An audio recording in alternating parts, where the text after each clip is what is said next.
continuing on with the idea of like why artists and myself make art, I was thinking about the phrasing that I don't know where it came from, but I think I heard it. Maybe I just made it up. I don't know. But the phrase, the idea of like an elegant answer to a problem.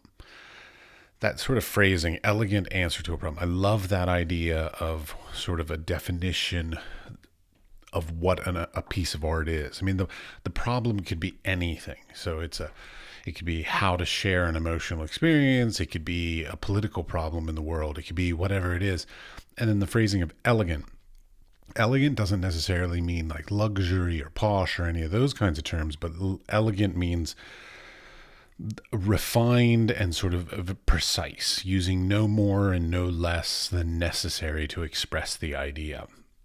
And I love that because one of the things that I feel is very common these days is that we get sidetracked. We get attracted to things because of parts of the art form that aren't necessarily the intention of it or the purpose of it, and we get fixated on this and that. Whether it's like color, a material, a technique, or whatever.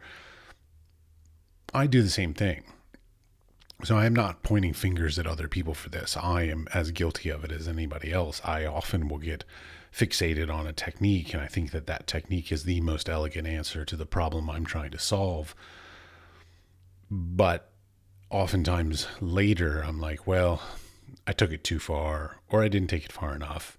And so it doesn't always work. But basically that idea of creating an elegant answer to a problem is fundamentally, I feel like, a lot of what we're doing when we're creating works. And so like when I approach it, I'm trying to find the most succinct, most clear, most precise. Now, mind you, of course, I create sort of abstracted work at this point in my career. And quite honestly, maybe I always have done abstracted work, but even in abstraction, you still want to be succinct, because under all of this process and this thing, I mean, the fundamental thing we want, I should rephrase, the fundamental thing I believe we all want, and what I want is I want the viewers to be able to look at the work and understand it. But maybe not, they don't understand it exactly the way I intended it, but they empathize with it. They feel somehow sympathetic, understanding, compassionate towards it, like towards the idea of it. They get it. I mean, when I was graduating from my master's program, we had to do a master's thesis exhibition at San Francisco, and I put up this work that was extremely personal. It was literally text from my journal and photographs of sort of intimate moments. And so I then exhibited it. When I exhibited it, I literally put my sofa and my coffee table and my rug in the middle of the exhibition, because I figured if people were in the middle of more or less my mind, they might as well be in my apartment. And so when these people viewed the work, this one guy came up to me and just whispered in my ear, and he just goes, "How did you get into my head?" And I was just so proud that work had connected with him in such a meaningful way, that he felt that like I was literally in his head. And that's that connection that I feel like we're all striving for. We want to be seen. We want to be understood. We want to be appreciated. We want to be respected, all these things. And oftentimes it gets overshadowed, I feel, by decoration. Like, so making pretty things. And so a lot of the work that is, like if you go to almost anybody's home or office or anything like that, in general, it's decorative works. It's works that they chose it because of the scale, because of the colors that matched something else in the office or the house, not because it was impactful or meaningful. And don't get me wrong, I'm not knocking sort of corporate art or sort of decorative arts. They can be as skillful as any other craft medium, art form, but it's a different beast. Another aspect of it that I've thought about for years is being a commercial artist. So basically having somebody else telling you what to create or guiding you in what you create. So whether that's being a fashion photographer or a graphic designer, where you have a client that requests a thing and your role is to fulfill their ideas. That is directly in contrast to being a fine artist, which is what I strive to be and be recognized for, which the client is myself. So I have nobody to answer to but me. So I need to make sure that I am answering my own brief, basically. So I have to create a brief in the most basic nutshell. I have to have a reason for what I'm doing. So there needs to be basically a problem that I'm trying to resolve. So what's the thing that's going on in my mind, in my life, around me, thing that I'm observing or experiencing that I need to express something about. And that's a hard one right off the bat, just trying to even figure that out. I find most times I don't know what I'm doing when I'm doing it. I will do something because of some situation, some examples. I made some works at one point in my life because I was poor and I didn't have a lot of money. So I used pretty much any material I could find to create it. Other times I've had more money, and so then I use more expensive materials. Sometimes I have less space, so I make smaller works. Sometimes I have more space, and so I make bigger works. And this is these are the obvious things, but then there's the what's going on in your life, what's going on in your head, why do I make work that is sort of depressing at certain points? Let's see, the Sentimentalist series that I have, it's these ghostly figures based on this layering technique that I had seen Idris Khan did of the Quran. He did this layering every single page of the Quran into a single photograph. And I thought that was absolutely magnificent idea, sort of the idea of taking everything and condensing it down to a single thing. So I did that with figurative work. So I took an entire photo shoot of women and then condensed it down through layering process into a single image, sort of giving the essence of a person, of those people. And I tried this with buildings and other architecture, and it just didn't work very well for me. But I liked the figurative. And at the time I was living in Ohio, I was very lonely. It was very dark and cold and winter. I mean, this was the Rust Belt. And I felt a great desire for something more romantic and more sort of ethereal. And so I was feeling that thing. So I made work that ended up being very, what I consider sort of romanticized ideas of.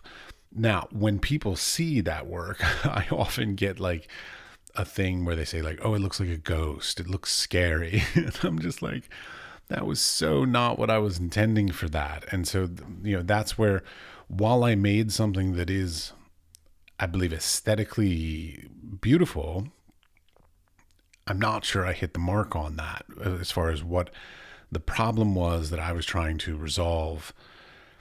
And in some form, I created something elegant, but I'm not sure I created something that elegantly answered that problem. But to be clear, I didn't know that I was having that problem. I didn't know actively at the time that I was making that work. I am lonely. I am missing this, interpersonal connection. I was single at the time, with no prospects of anybody to date. And so I was missing those intimate connections. And in hindsight, I now can see that this is the work of a lonely person. And that's one of the dilemmas that I find, which is really hard. Again, sort of going back to grant writing, residency applications, all these other kinds of processes that are intended on in this day and age as an artist, I don't know what I'm going through now. And I won't know what I'm going through in the future. And so I can't really sort of address what kind of work I'm going to create or what kind of work I am even necessarily creating right now until I have time and distance from the work in order to be able to reflect upon what was going on in my life at that time. What were the circumstances, like right now there's a lot of economic shift going on, and availability of resources and materials, and of course cost of materials is also changing what I'm working with. So like I'm literally having to change my materials that I've been using for the past 5 years, and because they're simply just not available anymore, which is very unfortunate because I worked so hard to get to that state where I was like, okay, I'm confident with these materials. Now I can really, investigate this process. But now that I know what the process does, and it's not available anymore. So that just sucks. But, things change, and it's this reflection that I think is the sort of the compelling part of this, is that I wish I could know what I'm making and why I'm making ahead of time. I mean, I'm so envious of the artists that I see that like they write up a proposal. They're like, I want to make a work about this subject, this topic, using these techniques, and basically I just want to come and do it and have the availability of the time and the resources to create it. I wish I could do that. I mean, I guess I probably could. And that's maybe part of this thing is like, I wish I could play some of the games, and I refer to it as games because there's this great book by James P. Carse, Carse, called Finite and Infinite Games, and it sort of breaks the entire existence of life down into a variety of different games, specifically infinite or finite games. And that idea, which, just to be clear, if anybody reads that book, the book is great up until like 10 pages before the end, and suddenly it becomes very religious. So disregard the religion part at the end. The other 90% is really fabulous. But the idea of everything being a game, I mean, it's all a game. And the question is, am I willing to play it? Do I want to play it? Do I want to spend the effort and time in playing those games? I don't know. And well, obviously I do know, because I'm not playing those games. I'm sort of creating my own game because I don't agree with the rules of their game. But to a certain extent, you have to. I mean, it's the industry that's been built around us, and we have to agree to a certain amount of them. That's not to say we have to agree to all of it and participate in all of it. But I have to choose what to participate in. How far am I willing to go in playing their game versus doing it my way? I don't know. And it's an ever-changing thing. Like right now, I'm getting ready to transition from being a married couple to having a child. And so I'm expecting that having that child will make me feel more compelled to do whatever I need to do to make money, to offer a better life for my child, that I was not, and therefore doing things that I was not willing to do without a child. So, this is what I'm talking about life circumstances sometimes dictating what you are doing, either in your artistic work itself or in the ways you are willing and able and interested in doing. So it's a struggle over the course of our lives to try and find this right balance. But going back to the idea of the elegance, doing problem solving. So like, this is what we do. I do. I'm trying to solve problems. The problems are in my head. The problem, like the work that you're seeing me work on here, like my problem is that these photographs that I'm painting over are, how do I explain this?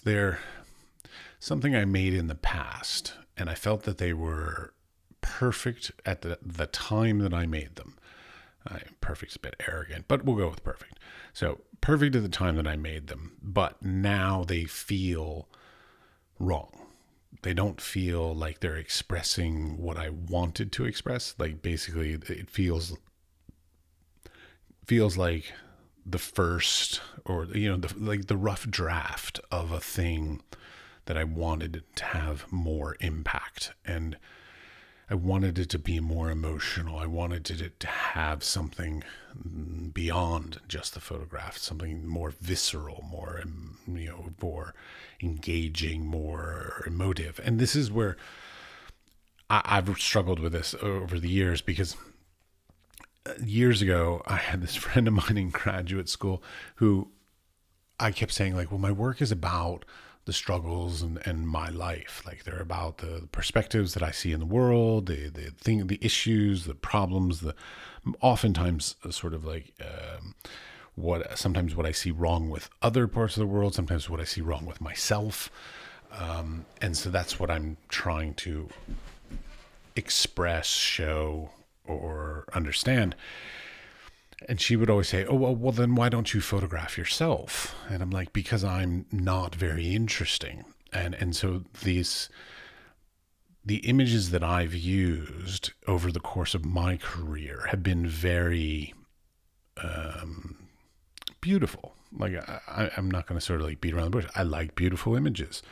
So like the nature of how to get people engaged in your idea is very interesting, because I keep looking at people's works all the time, and I'm looking at my own work, and I'm like, is mine more engaging in whatever way than theirs? Like, I went out the other day to an art event, and there were literally paintings that were done that were put up for very large sums of money that looked like just a child's sketches of a penis.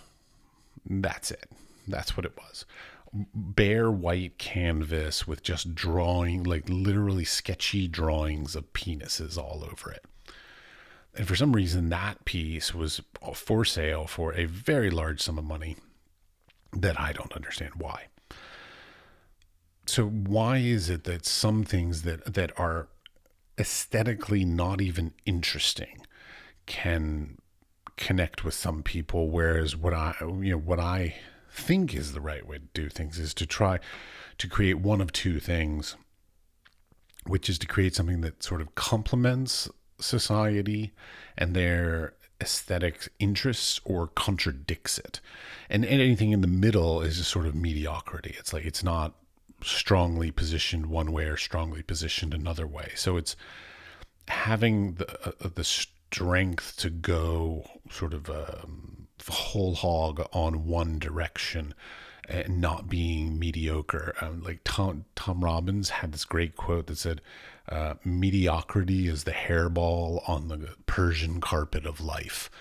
And I have loved that quote since high school. It's a fabulous quote, because mediocrity in any form, but especially in the arts, is not desirable. Nobody wants to be mediocre. I don't want to be mediocre. I'm always trying to push myself to do something new. Like recently I had an exhibition, and this other artist that was at the exhibition came up and asked me, like, oh, why do you do these lines? Why do you do these textures? All this. And my initial response, which I'm so bad at initial responses, but that's a whole different conversation. But my initial response was, because part of my obligation as an artist is to create a unique vernacular, something that is distinctly mine, that when you see the work that looks like this anywhere in the world, you'll go, oh, that looks like Matt Dols.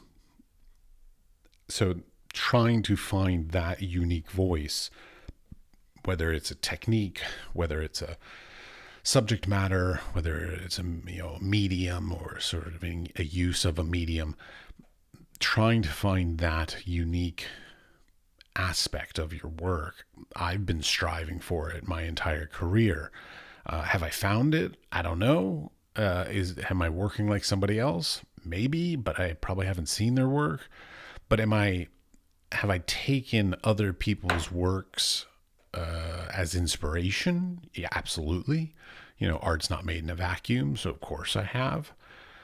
But have I come up with my own unique vernacular? I kind of hope so. I mean, actually, I always hope so, but that's not always true. So I'm always hopeful of that, but we'll see. This is just like everything else.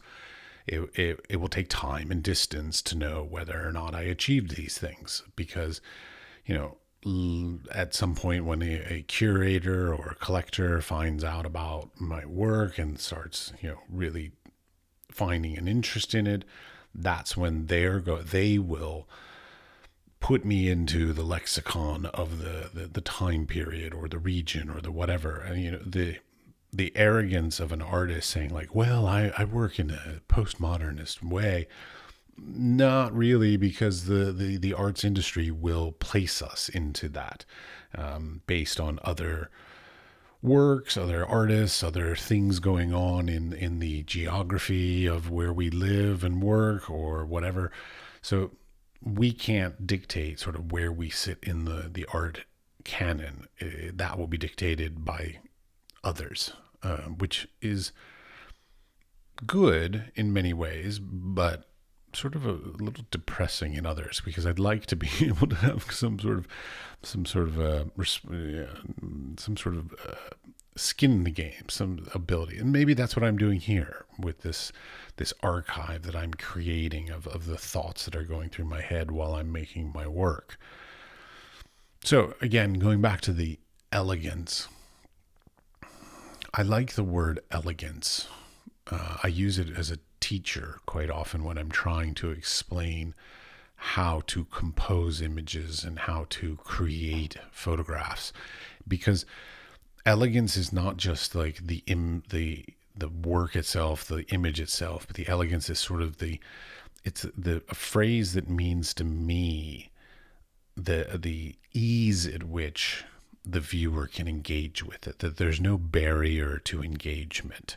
It's elegant. It just works. There's nothing that when somebody looks at it, they go, I love this, but, and anytime there's that but, then it's not elegant. So like, it should just work. It's just like smooth like butter, like just really brings you into the work. Then you have done something with some amount of elegance, at least visually, but that doesn't necessarily mean it has actually answered the problem you were trying to answer, because that is a whole conceptual basis of art making that is completely different amount of insight that is very difficult. Because I often find that like I've got another friend of mine who writes really well and makes work that I find to be rather mediocre. Now, I can be incredibly arrogant because that is my right. We all can be arrogant. And that I believe the work is not pushing anything forward. And where I think that any new work that's being produced should be standing on the shoulders of everything that's been made in the past, and that our role as artists is to add something new to that. Because if we are simply repeating or even just recontextualizing the past, I don't think we're really using our abilities and our skill set to the best of our ability. I feel like we could do better. And so, pushing every thing. So whether that's the idea, whether that's the medium, like I love works that when I see them, there's some new way of using a very traditional medium, and they've sort of transcended the original intention of it and made it into something different, which is, what I feel like I'm striving to do right now with my work, which is I I have photographs, but now I'm trying to transcend the photographs and elevate them into something unique and different from their original purpose. And that's what I think that most of us are trying to do. You know, when we go out and we take a picture, or we do a drawing or make a painting of something, we're trying to transcend the actual experience of the thing into a different thing, and we're elevating it through the process of artistic creation, which is amazing and in and of itself. I mean, I'm not an amazing illustrator. I say illustrator because drawer is spelled the same way as a thing in your dresser kind of thing. It's like, so I like anybody who draws is an illustrator, but that's just a quirky little vocabulary thing that I personally obsess about. But anyways, so going back to the elegance of problem solving, it's very difficult, you know, in photography in particular. I am always telling students, and boy, I tell it to them all the time about this, is that the things that you choose to put within the frame of your work. So this is theorizing two-dimensional work. You know, if you're a sculptor, this is probably still relevant, but within the scope of your work, anything you put in, so anything you include and whatever you choose to exclude are equally as important. So what you put in will tell the story of that work, and what you choose to not include in it will also be as important, because, you know, the amount of things that you put in can dramatically change the experience of, you know, the work itself. So trying to find that right balance, that elegant balance of including enough information but excluding enough information. And again, so going back to my own work, you know, I went through a lot of effort, money, time to create these original photographs that I'm working with. And to a certain extent, at this point in my life, I feel like there's too much going on in them. They're lovely, but I don't need all that. Like, well, how can I remove as much of that, but and then still really get to the core fundamental idea of what I'm trying to express? You know, how much is necessary to be included, and how much can you get away with excluding while still conveying your idea? That is the eternal dragon we're chasing. And every single piece of work I make, I have to continually remind myself of that chase that we're trying to do to achieve this result.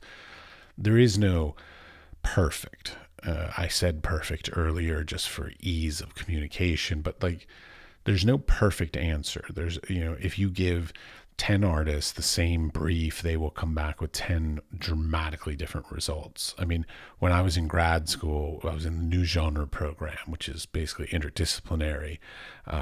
And the teacher would pitch an idea and say, okay, next week I want you to bring in a project based on this idea. And the people in the class were performance artists, video artists, you know, printmakers, photographers, painters, sculptors. And when we would all show up the next week, even though we all heard the same brief, we would come back with dramatically different responses to it. And that's some of the beauty and the uniqueness of the voice that each of us has. But it also lends to some of the difficulties that we all face when we're trying to get our work, you know, shown, seen, bought, whatever, exhibited, is that our perspective on this elegant problem solving may not translate to other people, other cultures, other age ranges. And this, while important and while necessary, can often be very difficult.